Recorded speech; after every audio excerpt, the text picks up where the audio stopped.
Il se passe quelque chose en ce moment dans le monde de l'assurance. Quelque chose de massif, mais de quasi invisible. Pensez à un immense jeu de chaises musicales qui se joue loin, très loin des regards du grand public et qui concerne des milliers de petites entreprises. La vraie question, c'est celle-là. Pourquoi est-ce que ces piliers de l'économie locale, ces cabinets de courtage qu'on connaît depuis des années, pourquoi s'évanouissent-ils comme ça, en silence, les uns après les autres?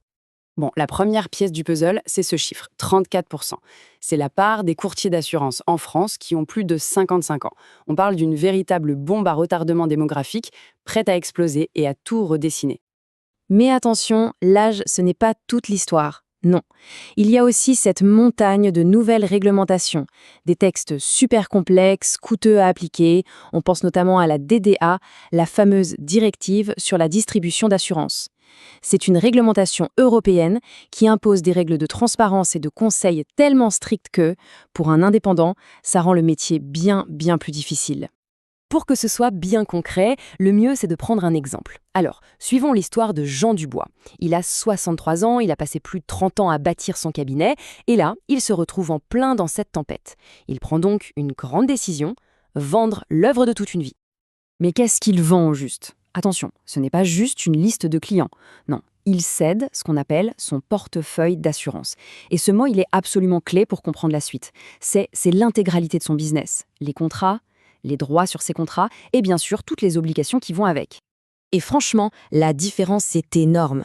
Vendre une liste de clients, c'est vendre une simple base de données de noms. Mais transférer un portefeuille, là, on parle de transférer des relations juridiques complètes, des contrats en cours. En termes de valeur et d'implication légale, c'est vraiment le jour et la nuit. Prenons le portefeuille de Jean, par exemple. C'est un miroir parfait du tissu économique de sa région. Regardez un peu. 35% en assurance auto pour les pros, 28% en multirisque pour les entreprises du coin. Ce n'est pas juste des chiffres abstraits, c'est la protection bien réelle des entreprises qui nous entourent au quotidien. Alors, comment ça se passe, une vente comme ça, en pratique? Eh bien, ce n'est pas du tout une petite transaction rapide, c'est un vrai parcours du combattant.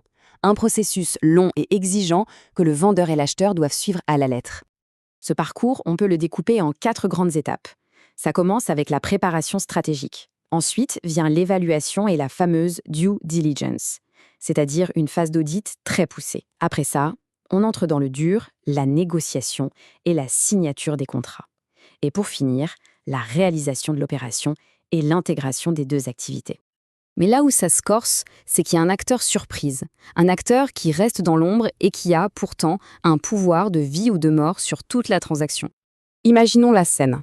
Jean Dubois et son successeur, ça y est, ils se sont mis d'accord sur tout. Ils se serrent la main, le contrat est paraphé, on se dit « super, l'affaire est dans le sac ». Eh bien, pas du tout. En réalité, c'est souvent là que les vrais ennuis commencent. Parce que la signature entre le vendeur et l'acheteur, ce n'est absolument pas le mot de la fin, loin de là. Tout repose sur un petit truc au nom un peu technique, le code courtier. C'est quoi? C'est juste un identifiant unique qu'une compagnie d'assurance donne à un courtier partenaire.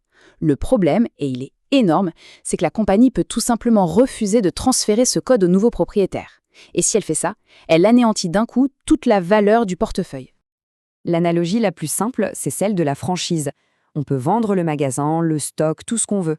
Mais si le siège de la marque n'approuve pas le nouveau gérant, eh bien le magasin ne peut tout simplement pas ouvrir sous cette enseigne. Pour le code courtier, c'est exactement la même logique.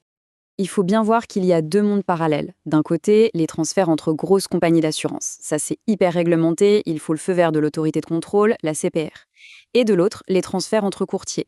Là, c'est la liberté contractuelle qui prime, mais avec cet invité surprise, l'assureur qui a ce fameux droit de veto. Ok, maintenant prenons un peu de hauteur. Qu'est-ce que tout ça nous dit sur la transformation profonde, la transformation globale du secteur de l'assurance? On est en train d'assister à une vraie professionnalisation du secteur. On passe de ventes un peu artisanales, basées sur une poignée de main, à des opérations financières hyper structurées. Les cabinets cherchent à grossir, à atteindre une taille critique. C'est le seul moyen pour eux d'absorber les énormes coûts liés à la technologie et à toutes ces nouvelles réglementations. Et qui sont les acheteurs aujourd'hui? De moins en moins de petits courtiers indépendants. Non, le marché voit débarquer des poids lourds. On a des banques assureurs qui veulent s'étendre, des fonds d'investissement qui sont attirés par la stabilité des revenus du secteur, et même des startups de la tech, les fameuses insurtech. Et ces acteurs-là, avec leurs moyens financiers, ils ne font qu'accélérer cette consolidation. Tout ça nous amène à la question finale, une question qui reste totalement ouverte. Avec la disparition lente mais sûre de ces courtiers de proximité, ces indépendants, ces entreprises familiales, qui est le vrai gagnant de cette grande réorganisation? Est-ce que c'est l'industrie qui se concentre et devient plus efficace? Ou est-ce que c'est le client final?